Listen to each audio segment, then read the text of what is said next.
Good evening, everyone. Welcome to the public lecture hosted by KIPAC, the Kavli Institute for Particle Astrophysics and Cosmology.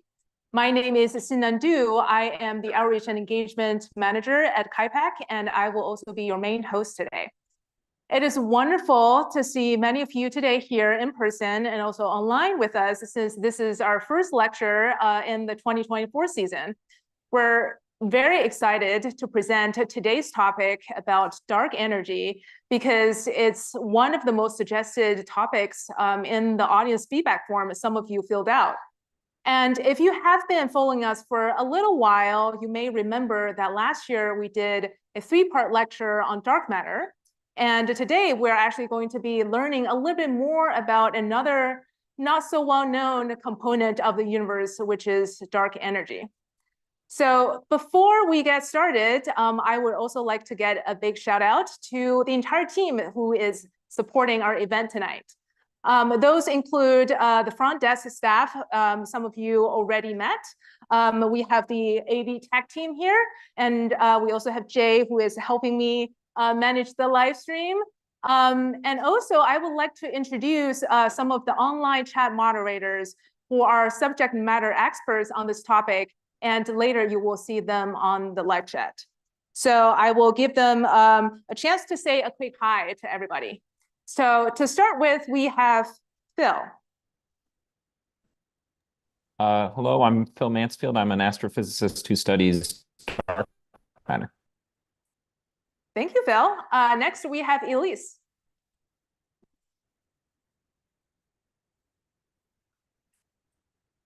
I think Elise is having some connection issues. Okay, well, Elise will be definitely back online. And last but not least, we have Richie.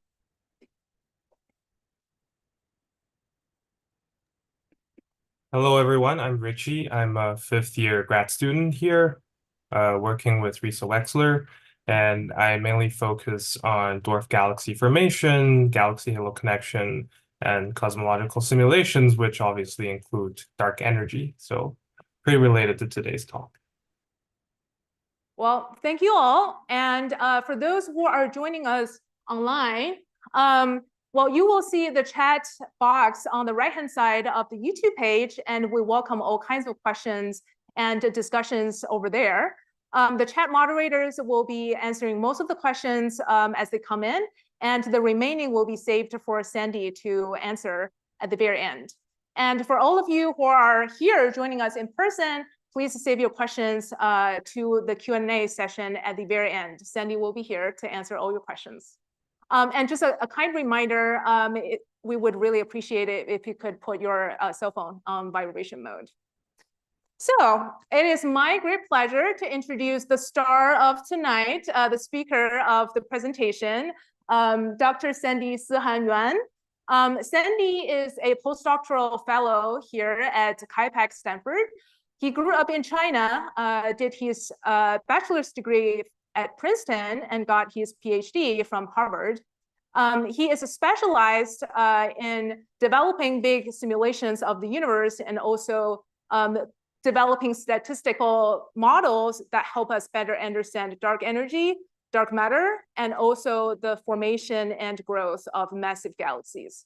So at Stanford, Sandy is mainly focused on understanding the observable galaxies and the unobservable dark universe using the dark energy spectroscopic instrument, which we will learn more about.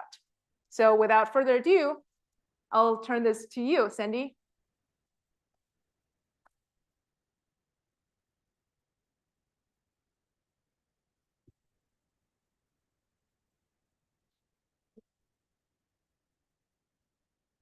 Where's my cursor?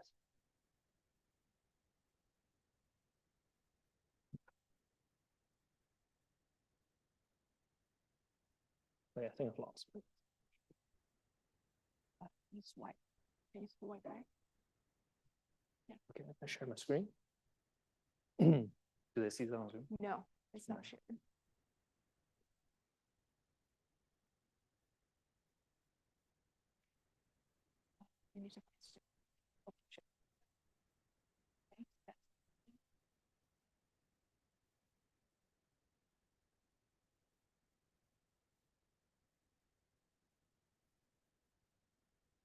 All right.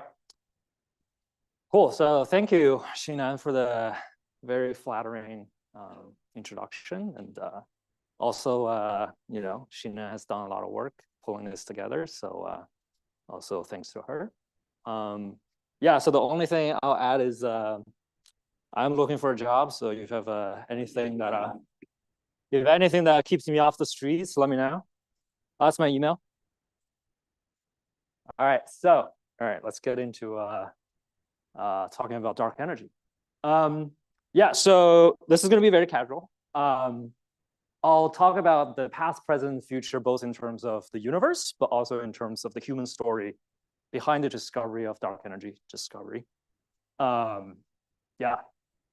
So let's talk about the universe. So, okay. Speaking of the universe, what is the one word you use to describe the universe? What's the first word? Vast, big, right? So that's the first word I use, is big, right? So how big? And you can type it into ChatGPT, our favorite tool online now. How big is the universe in miles? So it'll tell you, okay, the universe is approximately 93 billion light years. And one light year is roughly 5.88 trillion miles. So 93 times 5.88 billion trillions is 547.44 sextillion miles. I don't know what sextillion is, but it's really big. However, here's something fun. If you type in 93 times 5.88, it gives you into a calculator. So this is a calculator. It'll tell you it's 546.84, right? Not this number that GPT tells you. So that's your first lesson of the day, that don't use ChatGPT for math, all right? See, these large language models are really good at learning probabilities of language, but not good at logic. So don't do it. And the second thing I want to say about the universe is that it's mostly empty, right? So I put quotation mark around empty for reasons that will become apparent. And yeah, so here's a Hubble deep field image of a tiny patch of the sky. So this is like Hubble staring for a very long time and trying to capture every single galaxy in that little patch of the sky. And you can see that, you know, the universe is mostly dark, but you see these galaxies dotting this empty space.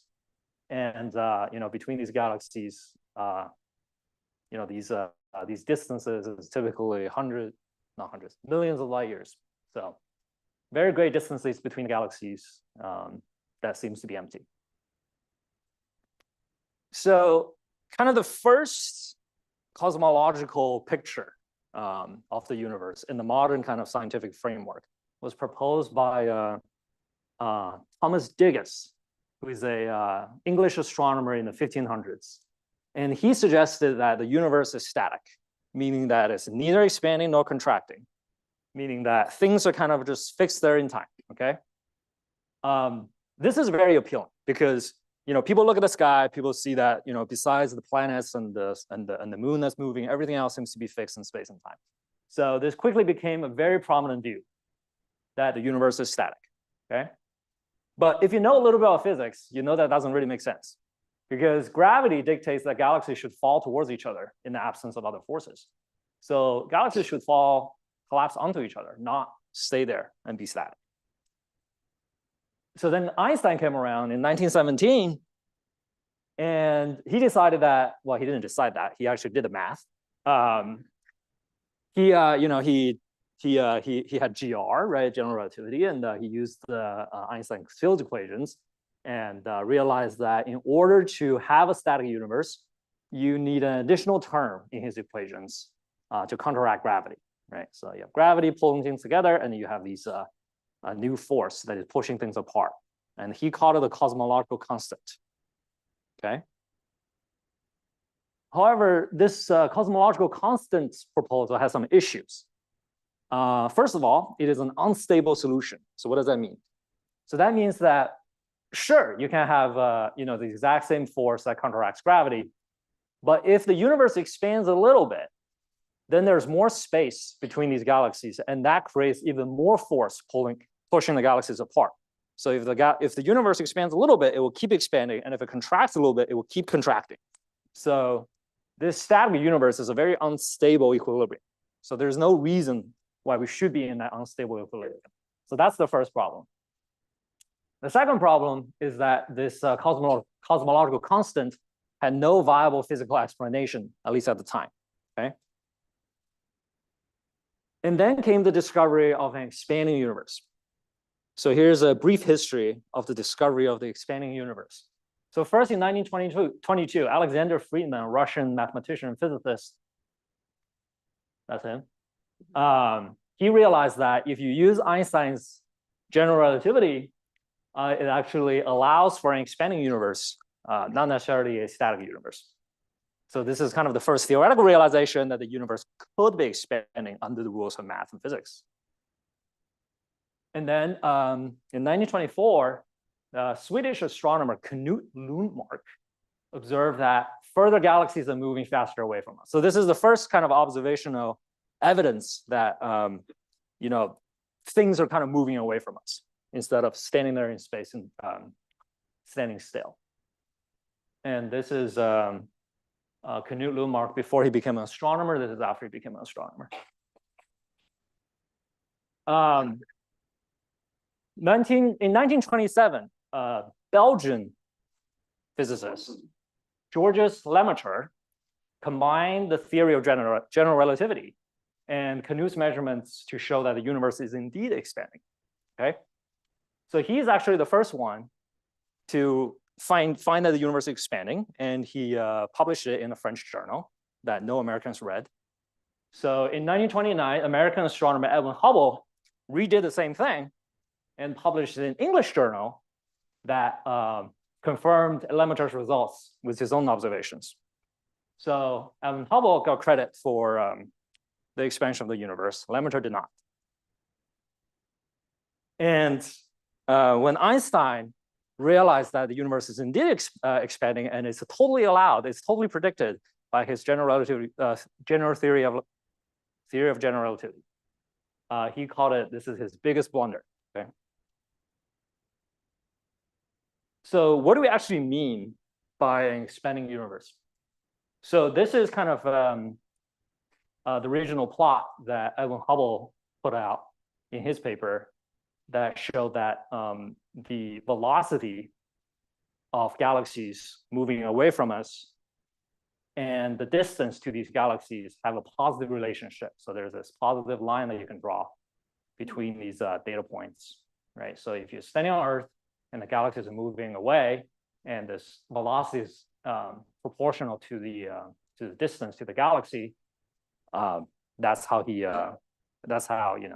physicists at the time realized that the universe is expanding, right?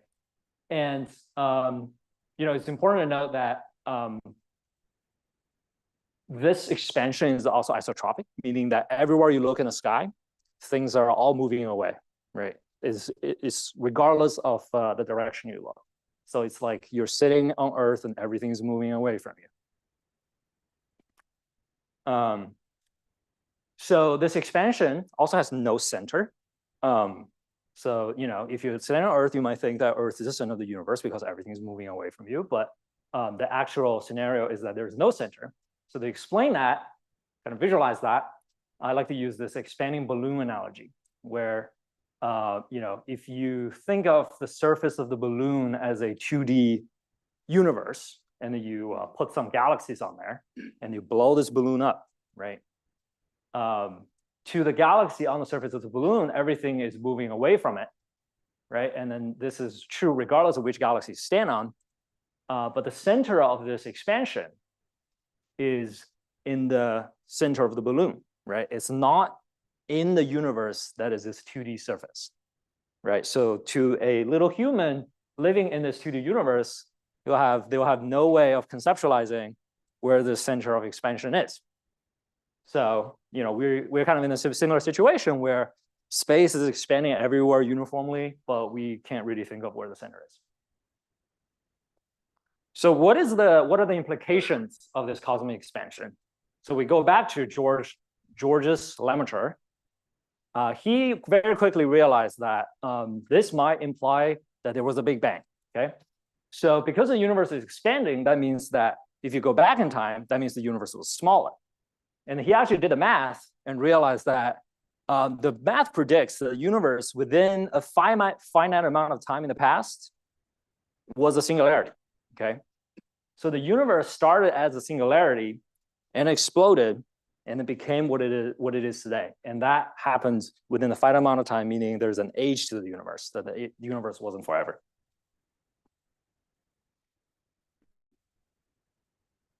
And so this was a pretty crazy idea at the time. But there is, it's a testable idea. You can go out and try to observe this thing called a cosmic microwave background and confirm that there is indeed a Big Bang. So what the microwave background is that, so here's the history of the universe. You have the Big Bang here. And then in this very initial kind of period in the universe was a very hot soup of plasma made up of particles and photons. So here's the illustration where you have the particles and photons kind of very densely packed next to each other because the universe was that small. And because of the conservation of energy, all the energy that is in the universe now was packed in a very small volume, meaning that the universe was really, really hot, right?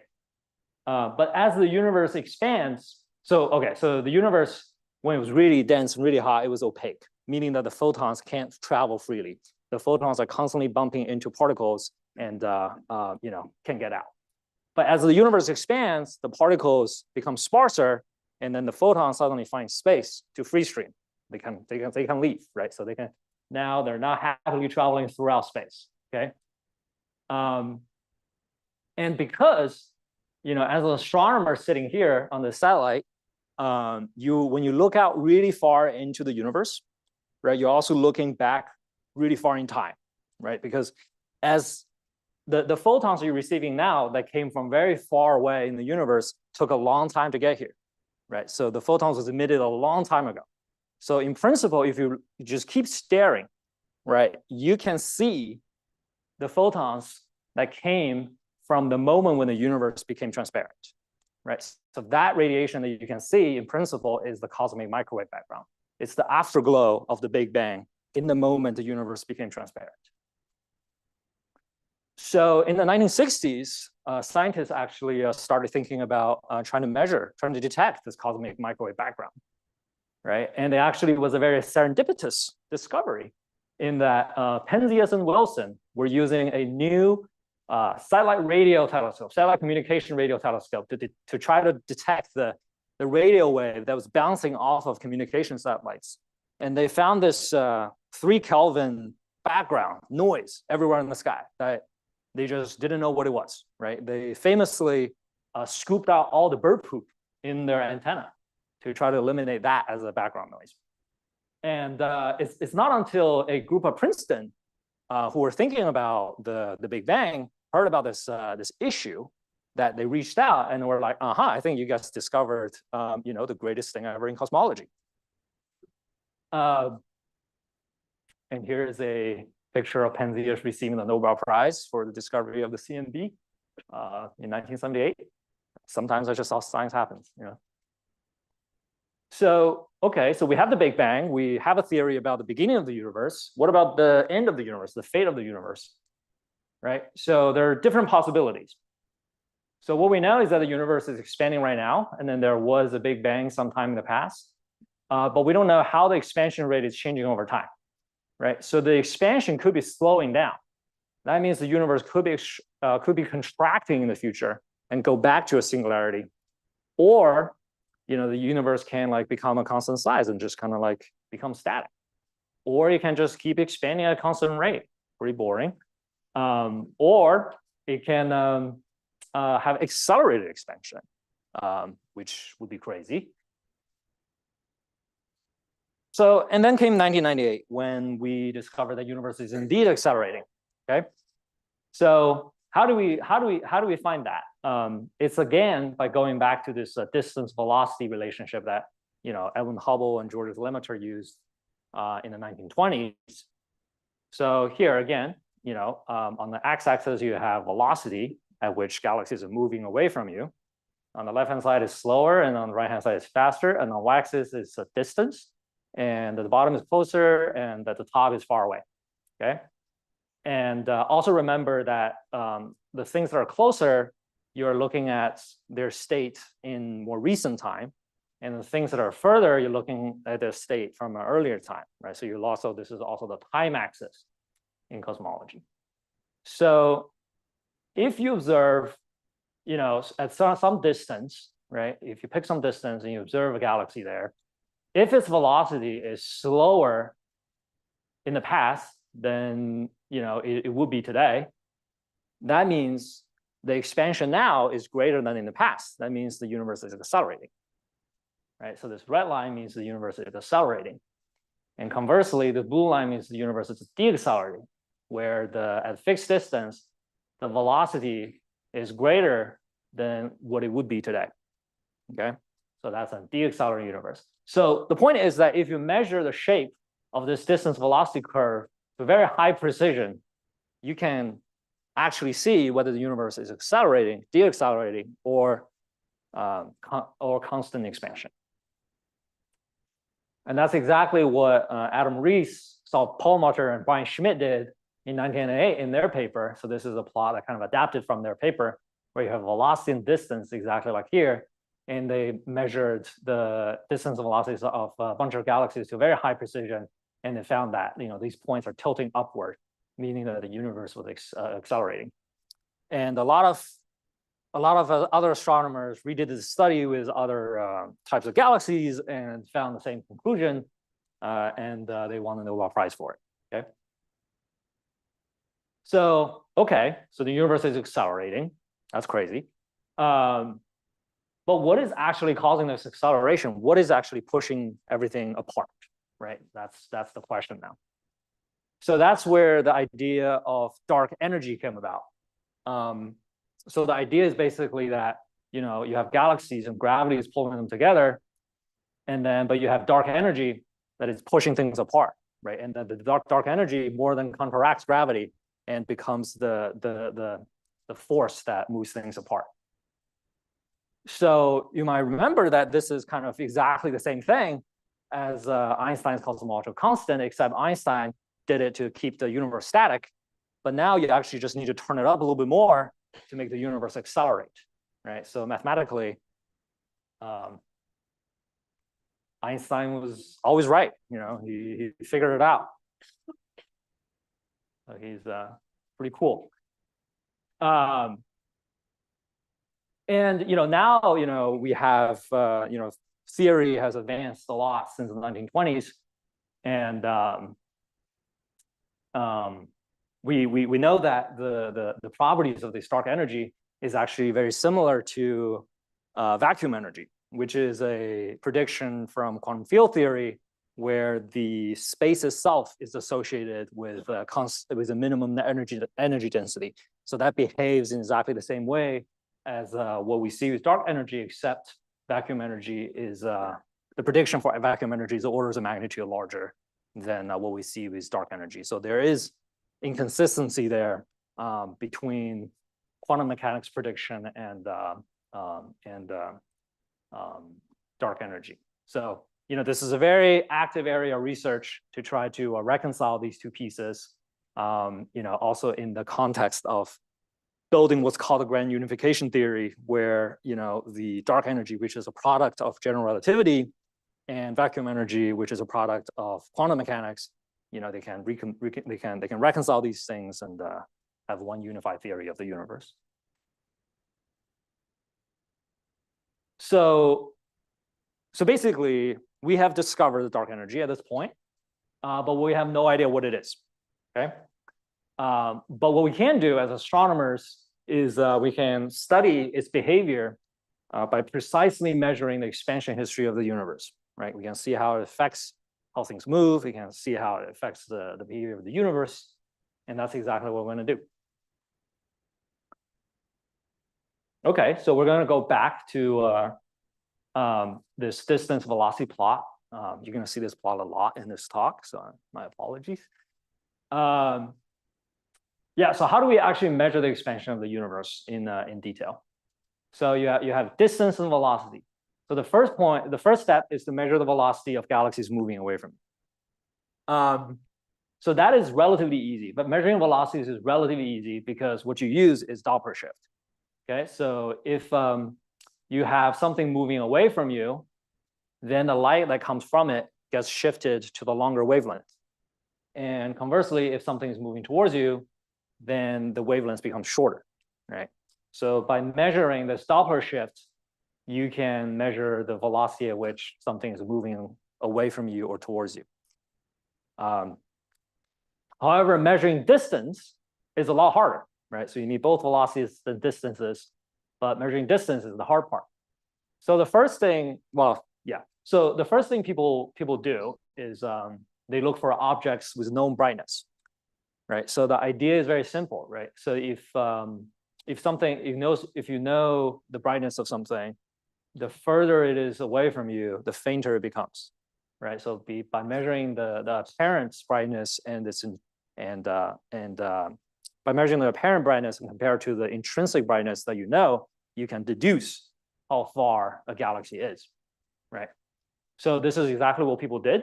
So this is only possible in the cosmic vicinity because the things that we know the brightness of are basically exploding white dwarfs. They're exploding stars, and these things only, they're stars, so they're not observable all the way to the other end of the universe. We see them nearby, and that's all we can do. And it is also dependent on our understanding of stars, right? So if you don't understand the physics of stellar explosions, then you're not going to guess the intrinsic brightness of these things correctly, and you're not going to measure distances correctly. So if you want to go past the local universe and measure distances to, at greater distances, what we do is we look for objects with known size, right? So if you know the size of something, the further it is away from you, the smaller it appears on the sky, right? So that's a very simple intuition. So what is this something of known size? That is where the baryon acoustic oscillation come in, okay? So I'm going to slow down here because this is the most technical thing I'm going to explain today. I'm going to try to explain, okay? So remember, in Big Bang theory, right? In the very early universe, the universe was this very hot kind of small ball of fire, right? Things are very dense, right? The photons and the particles are all packed right next to each other, and they're kind of like shaking in unison. So here's a representation of that, where you have the kind of density waves propagating through this lava or this soup of photons and particles. So here the particles are represented by the blue dots, and the photons are these little linings, black linings, mingled in the particles, right? So this is what happens when you have a density wave traveling through a dense medium. Basically, you have these periodic dense spots and less dense spots forming at any given time, right? This is basically a static wave traveling through a hot medium. But as the universe expands, I said that the photons, right, eventually escape, right? The particles become sparse enough that the photons eventually escape. So what happens there is that because the photons escape, the particles start to collapse onto each other, right? So the photons, because they're bouncing between the particles, they're keeping the particles away from each other, right? They're keeping the particles from collapsing onto each other. But once the photons go away, the particles just fall under gravity and they start to collapse onto each other. So this is what this kind of diagram is trying to show, that the particles collapse onto each other the moment the photons leave, become decoupled, right? And because of that, in that moment that the photons decouple and the universe becomes transparent, this kind of oscillating wave becomes frozen. There's a moment where, everything just started to collapse, right? So these dense spots will collapse and become galaxies. And that's kind of what happened here. And the distance between these dense spots is what we call the baryon acoustic oscillation scale. So that scale is something you can calculate from just physics of the early universe. And we know that's about 500 million light years. So here, right? So what happened is by this calculation of baryon acoustic oscillation, we know that there is a characteristic scale. There's a characteristic size of how stuff is distributed on the sky, right? So here's a kind of diagram showing that, a very exaggerated way showing that, like, you know, you have these circles in the distribution of galaxies that is of the baryon acoustic oscillation scale, okay? And if you can go out there and measure the size of these circles or these features, you can determine your distance to these slices of the universe, right? So here it's showing the evolution of a patch of the universe. And then as an observer from Earth, you can measure your distances to these points in the universe using the baryon acoustic oscillation as your reference. So this is, very nice. But it critically depends on our understanding of the early universe. Note that, like earlier when I said that we're looking for stars of known brightness, stellar explosions of known brightness, that depends on the evolution, our understanding of stars. This technique depends on our understanding of the early universe. So no easy feat. So here's some real data. So this is data collected by an experiment called SDSS BOSS. BOSS stands for the baryon acoustic sky survey? No. I don't know what it stands for. Never mind. I've worked on this data for 5 years. I don't know what it stands for. So here's a 3D map of a patch of the universe observed by BOSS. And each dot is a galaxy. This is real data. And the colors, I believe, represent the depth of these galaxies into the plane. So this is kind of a 3D map of the universe, a patch of the universe. And this bar here is the size of the BAO, the baryon acoustic oscillation scale. And I want to convince you that if you stare really hard at this map, that you can actually kind of see that the distances between these filaments and the size of these voids is roughly the size of the BAO. Right? So if you look at this distance between this filament and this filament, that's about the BAO. And look at this holes, right? That's about the size of the BAO. So all this is saying that if you can measure this distribution really well, you can extract the BAO scale and then use that to measure the distances to these patches of the universe. So that's what we do. And because of that, to measure the BAO and to use that to measure the expansion of the universe and to understand dark energy better, we as cosmologists become cosmic cartographers. And we build very big experiments. So here are a few examples. So this is dark energy spectroscopic instrument, which I work on. It is currently running. It's starting 2021, and it's going to run probably till 2028. And it's going to, it costs a bunch of money. And it's going to measure the spectra of a lot of galaxies and map a huge chunk of the universe. And then after that, you have Rubin LSST, which is a 10-meter class telescope that is being built right now, or they finished building it, maybe. I think they finished building it because they are going to have first light this year. So it's almost ready. So the camera for this telescope is built here at Stanford SLAC. I think you can still go see it, I believe, before it gets shipped off. And then in 2027, you have a NASA project called the Roman Space Telescope that will launch a Hubble-sized space telescope to map the universe from space. So that's going to be very exciting. So all this is to say that within the next decade or two, we're going to have a huge amount of data that will allow us to construct very high precision maps of the universe, okay? That will allow us to study dark energy. So just a bit more about the dark energy spectroscopic instrument, DESI, the way it works. So this is the 4-meter telescope that DESI sits on. It's the Mayo telescope at KIPAC in Arizona. So when light comes in, it bounces off the primary mirror here. That's 4 meters. And it goes back to the prime focus, where you have the DESI instrument, which is basically this giant thing, which is 5,000 little robots routed onto the focal plane of the telescope. Each of these robots holds an optic fiber that picks up one object on the focal plane. And that optic fiber feeds into a spectrograph and gives you a spectrum, right? So what this does is, at every single pointing on the telescope, you can observe up to 5,000 spectra of 5,000 different objects. Okay, so it's a very fast instrument that is mapping the sky.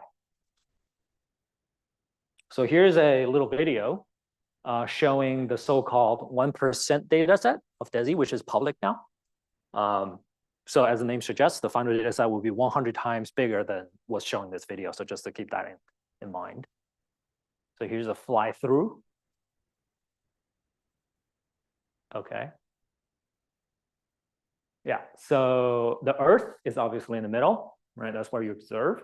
And each of these beams is one pointing of the telescope, right? So you have some small number of pointings of the telescope in this data set, and we're going to fly through one of these beams to see all the galaxies that is observed, right? And remember, as you travel forward, you're also traveling back in time, right? So let's see that again because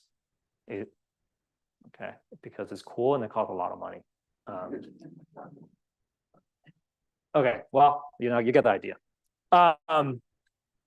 So here's a little pitch of what I do in this collaboration. So I lead the simulation effort in the collaboration.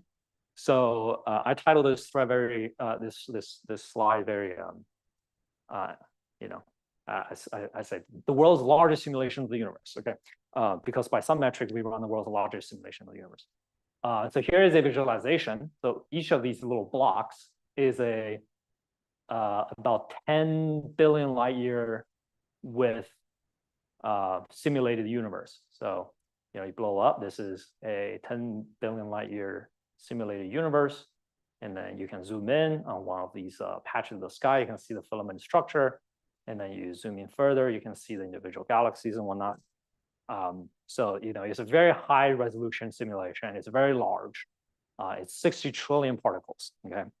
And we ran it on the Summit supercomputers, which were at the time the largest supercomputers in the world. So that was very exciting. And what I do is basically I use these simulations to build predictions of the actual sky.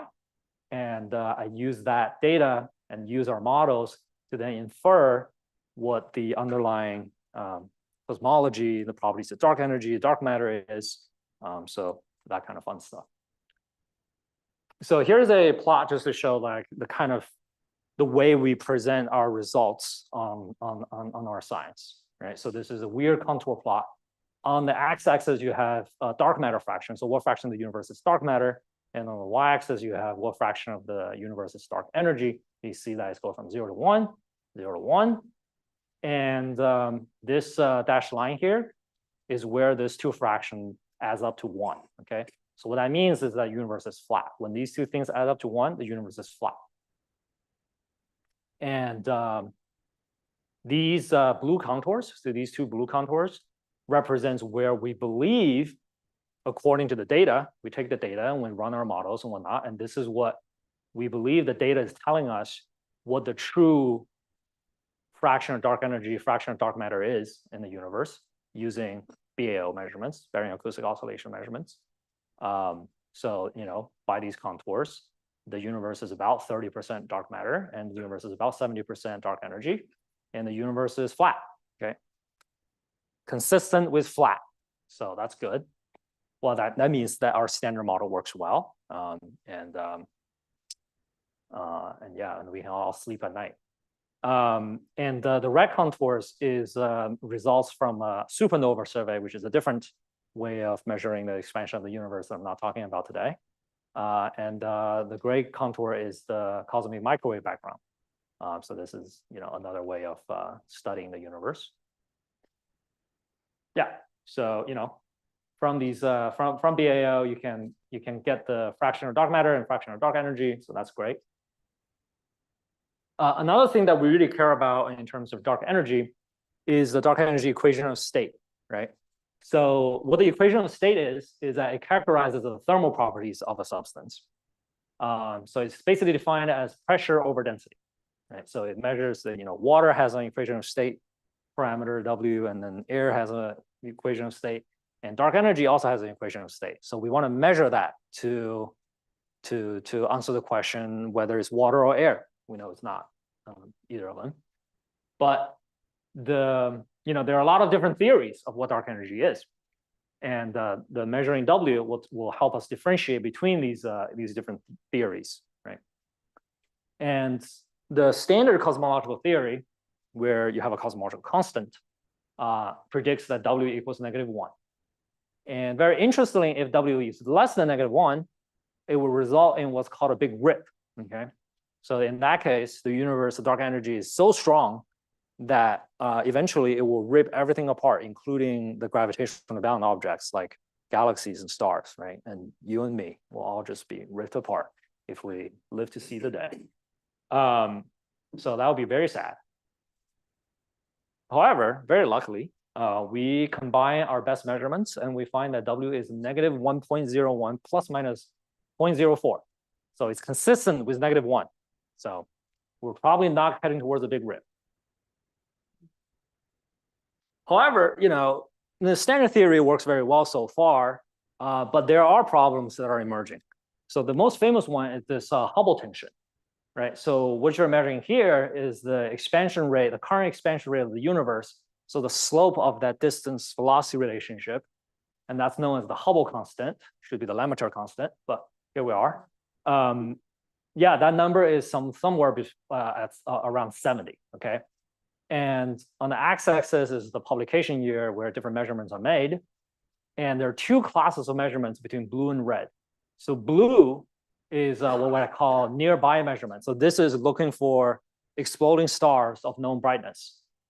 And the red one is a distant measurement where you're using the baryon acoustic oscillation scale to measure distances. So this measures features very far away from us. This measures galaxies that are fairly close to us.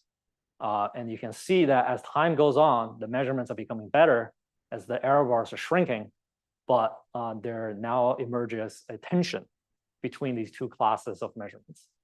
And both claim that they are correct. So, if you think about statistics, the tension between these two measurements is about 5.3 sigma, which means that 1 in 3.5 million chance is just a statistics, right? It just happens that these two measurements are different when the underlying value is the same, right? So most likely there's something going on. So what that is unclear. But what we can say is that barring unknown errors in our measurements, which is entirely possible, there is probably something wrong with our model, okay, of the universe. So without diving into a great deal of details, the most kind of maybe not the word interesting, the most widely accepted explanation for this tension is called early dark energy, okay? So it's basically, so this idea was pioneered by Mark Minkowski at Johns Hopkins. And he basically proposed that there's an additional component of dark energy that only existed shortly after the Big Bang. So only this kind of dark energy only existed in very early universe. And it altered the expansion of the universe back then, right? So remember that I said that measuring the BAO requires us to understand the early physics, the physics in the early universe. So basically this is saying like, we don't understand the physics of the early universe because there is an additional component of dark energy back then that we don't know about. And that's what causes this tension between early time measurements and late time measurements. However, this is kind of an awkward theory because dark energy itself is already a proposed additional component to explain something. And now you're proposing an additional component of this additional component to explain something else. So it's not particularly elegant. And he himself said, verbatim, quotation marks, that nobody thinks early dark energy is a great idea, but everyone agrees that that's the least crazy idea, okay? So that's what we're studying. So I'm not gonna go to all the variations of early dark energy. It's a very widely studied topic, but it's something to think about. And if you are thinking about going into astronomy, this could be a big discovery in 10, 20 years. So I'm excited for you. So just to kind of talk about some fun stuff that is happening towards in the next decade or two. So I mentioned that we have the Rubin LSST telescope or survey that is being built. So this is a 10-meter telescope, so it's pretty large. It's in Chile, and the main camera looks like this. So this is the largest digital camera ever built for anything that we know of. It was built right here at SLAC, the Stanford Linear Accelerator Lab. I had the pleasure of seeing it and seeing the shutter work. It was very impressive. I don't know if it's still here. It might have been shipped off to Chile already. It's still here? Great. So yeah, go see it before it's gone. So this is going to be a great instrument. It's going to map, it's going to observe billions of galaxies, and it's going to revolutionize our understanding of the universe. I'm obligated to say that because I work here. Also, you have the Roman Space Telescope, which is a space mission that is supposedly going to launch in 2027 on a SpaceX rocket, I think the Falcon 9. It's a 2.4-meter telescope, the exact same size as Hubble. That's a fun story for those of you who don't know. In the early 2000s, cosmologists coming together were like, okay, we should launch a telescope into space so that we can really map the universe to great distances. They proposed some configuration of the telescope, but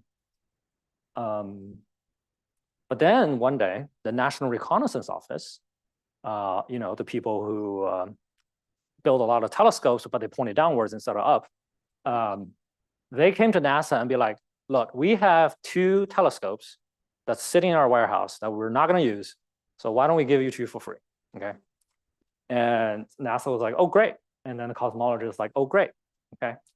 We're going to use it. Right. And then turns out it's the exact same size as the Hubble telescope, Hubble Space Telescope, which is fascinating. Because back when we built the Hubble Space Telescope, we proposed some parameters on the size of the telescope. And I think Lockheed Martin was like, well, if you build it to this slightly different size, it's going to be a lot cheaper because we have the tooling. So we never inquired on that. But anyway, so yeah, so this is basically a spy satellite that has been repurposed, and for something good for once. And yeah, so we're very excited for it. It turned out it costs about as much as building a new telescope, but here we go. So a few takeaway points. About a century ago, we found that the universe is expanding, and then we realized that the universe is accelerating. It took us 70 years. But that gave rise to the idea of dark energy. We don't know what the dark energy is, but we're trying really hard to understand dark energy by measuring the expansion of the universe in great detail. There are emerging inconsistencies in our theory that might suggest, modifications to our theory of dark energy and whatnot. And that's where I'm going to leave you guys. Thank you.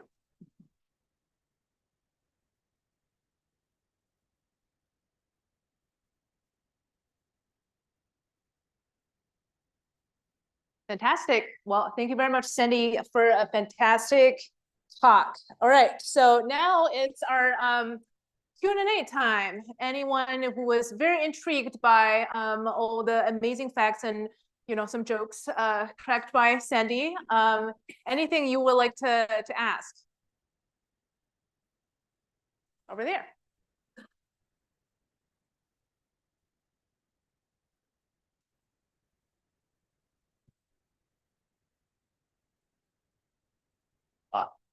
It's consistent with flat.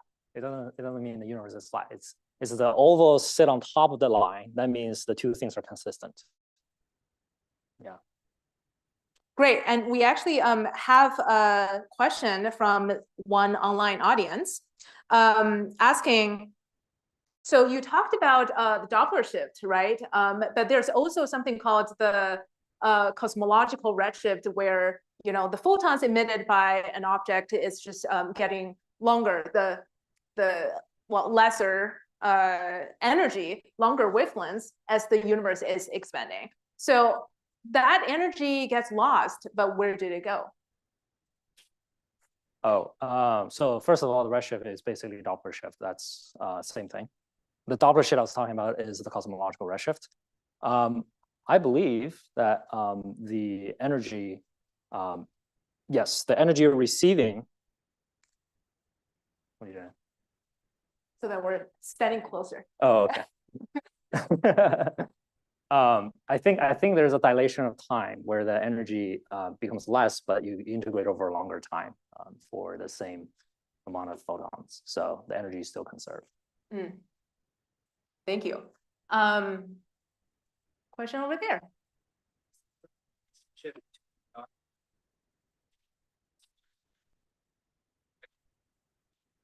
Like constant. Great question, and let me actually repeat it for the online audience. So the question is there any, I would guess, mathematical relations between dark energy and dark matter? Since we know, like E equals to mc squared, there's some kind of relation between the regular matter and energy. There is no similar connection between dark energy and dark matter. The only reason it's called dark energy was because Michael Turner, who is a very tactically decided that he's going to name this mysterious force dark energy to piggyback on the fame of a much more established concept called dark matter, so that people can take him seriously. And he was very successful in that. But there's no connection like that of regular matter and regular energy. And actually, there's a related question from X online asking, is there such thing as the opposite of dark energy? And do we know more about it than about dark energy? I don't think so. I don't know what they mean by opposite, but well, maybe some kind of gravity by pulling everything inward instead of like pushing it outward. Yeah, that's gravity and dark energy is not symmetric theoretically, but yeah, no, I don't think there's a negative dark energy. Okay, way back there. I think recent observation is showing that galaxies form more quickly or differently in the early universe than we expected. Is that helping and hurting, or has nothing to do with the Hubble tension or with our models? How that all works? Yeah, go for it. So the question was that there were some recent observations about the formation of early galaxies that you mentioned. Would that kind of a new result or observations be supporting or hurting or not really doing anything about the theory of dark, about the Hubble tension? Yeah, so great question. Yeah, so there were some recent, so the context is what he's talking about is recently the James Webb Space Telescope has been really powerful in observing things that are really, really far away. And it's basically found galaxies at much earlier times than we expected. So, it's not, so it's still very debated whether that constitutes a tension, because there are a lot of things that go into the modeling that could be wrong, specifically measuring its velocity, measuring its redshift. So a lot of times we don't have spectra to these things, so we can only guess what the velocities are based on limited data, and those modeling can be very off. So, there are a lot of debate whether there is actually a tension with our current model or not. So we don't know. Okay, question over there. I'd like to go back to this idea of observation being consistent with the flatness of the universe. Maybe you could explain like layman terms what this flatness means and what it implies for future observation. So what is a flat universe? So I think a very, very easy way to visualize flat is if you launch two parallel lines in a flat universe, they will remain parallel. And in a positively curved universe, two parallel lines will eventually meet, right? So the Earth's surface is not flat, it's positively curved. So if you launch two parallel lines at the equator going to the North Pole, they will eventually meet at the North Pole, right? So that's a positively curved space. In a negative curved space, the opposite thing happens when you launch two parallel lines, the two lines will become farther apart. So that's kind of an intuitive understanding of flat. And also on the note of, trying to imagine this kind of curvature of the universe, and also thinking back about the early history of the universe. There's one question from Soon Hyun Kim asking, how do we actually understand the singularity since we can only imagine things in space? Did the universe suddenly pop into infinite size just from nothing? Can you repeat the question? Yes. How do we actually, try to understand the concept of singularity if we say, okay, well, there was a Big Bang, but then of course there was always, the thought about, okay, what exactly triggered it? Did it just like happen from one single point and now to, I mean, not infinite size, but like that big as the ChatGPT predicted? Yeah, which is off. So yeah, I think what is this getting at is inflation, how Big Bang actually happens. So there's another theory called inflation that was developed in the kind of 70s and 80s, and it continues to be a very active area of research today, where it addresses several important problems with the Big Bang theory, where like a very interesting problem is, if you look in one direction in the universe, and then you look in the opposite direction in the universe, because you're looking at the speed, like photons travel at the speed of light to reach you. So those 2 points in the universe never had causal contact. Photons never had enough time to travel between those 2 points, right? But those 2 patches of the universe look basically the same temperature, same density, same kind of physics going on. So, but if they never had any chance to talk to each other, how are they the same, right? So that's called the horizon problem, and that's one thing that the Big Bang theory couldn't explain. And inflation is this kind of close to exponential, a very short period of close to exponential growth in the very early universe, right after the Big Bang, I guess. And during which time, like before that time, everything was in causal contact with each other, and then in this very fast expansion that created everything, things got blown apart, and then that's why they're the same, because they used to be in causal contact at the beginning of the inflation. Anyway, very convoluted, but yeah. So there's a theory that explains kind of how Big Bang happened. Yeah, encourage everyone to look up inflation and read about it. Right over there. Hi. So in an earlier KIPAC talk, a questioner asked, as the questioner did here, whether there might be some strong connection between dark energy and dark matter. And in that case, and in this case, the speaker dismissed it by saying there's no connection. But if you don't know what dark energy is, which you've emphasized in your talk, how can you rule out with such assurance that there isn't some connection, deep connection, between dark energy and dark matter, as I think 2 prescient questioners have asked? Mm-hmm. Mm-hmm. Well, I'm glad I didn't contradict the earlier speaker. But yeah, the statement should be more rigorously phrased as we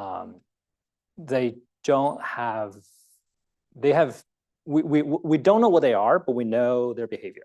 We know how they affect the expansion of the universe. We know how it affects the growth of structure and the formation of galaxies. And they kind of act in very different ways that makes that we don't have any intuition as to why they would be connected. So you're right that they could be fundamentally connected, and we don't know, but it appears that they do very different things. Thank you. Mm-hmm. Okay, one last question over here. So you described this discrepancy between the data obtained from faraway galaxies and from the brightness measurements, and it looked like from the data that there was a recalibration of the brightness or something like that, because basically it doesn't become more precise. It has a big offset. Oh, yeah. So the question was actually about the plot, about the Hubble tension, right? So does it seem like there was some kind of recalibration of early data since, there was like that big drop as both shaded areas, they're converging to have smaller error bars? Yeah, so I know what you're talking about. So in the early time measurements using the BAO and the cosmic microwave background, there was, well, basically there were two big experiments. There was an early experiment called the Wilkinson something WMAP, and there is a recent new satellite called Planck. Right, there are two, and the first one is American, the second one is European, and their measurements caused the jump in the value that we're measuring. So in our probabilistic way of thinking about these things, those two measurements are not inconsistent with each other because they both have error bars that overlap, right? Basically, conceptually. So they're not inconsistent with each other. So we didn't raise any, I don't know of people who, really looked into whether that's a tension or not, but it is totally possible that there are issues with our measurements and there are issues with our, data reduction and everything. So, but a lot of people have looked into it and nothing has turned up so far. Great. And one last quick question from an online audience member, AC, asking, can the BAO be measured also directly from the cosmic microwave background? Yes, that's very much what people do. Great. Yeah. Okay, well, that was indeed a very quick question. So yes, I know there are more questions and Sandy will actually be here after the talk. So all of you are welcome to talk to Sandy afterwards. Well, let's thank Sandy again.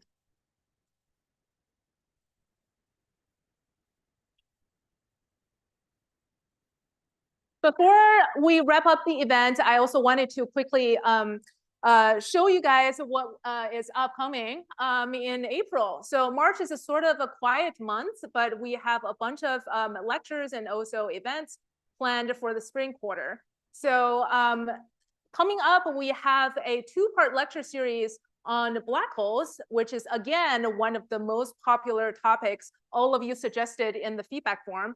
So we'll be talking about the stellar mass black holes, which is from dead massive stars in April, and also focus on the supermassive black holes, which we typically find in the center of a galaxy in May. And also on April the 20th, that's Saturday, in the afternoon, there will be a Stanford-wide STEM festival. It's a free event, very family and kids friendly, and there are a bunch of different kinds of hands-on activities. So, feel free to bring your friends and family just to explore. And if you want to be up to all the events that we're planning, we can, there are different ways to actually follow us up, and please also sign up for our mailing list. So I just wanted to thank everyone again for joining tonight. It is such a pleasure to have all of you join us live, and we definitely would appreciate your feedback on our events, and also like to hear about what you liked about the event, how we could improve, and more importantly, what other topics you would like to hear in the future so we can present them to you. So now let's just bring everybody back to say a goodbye. Thank you again for joining us tonight and wish everyone a good night. Thank you.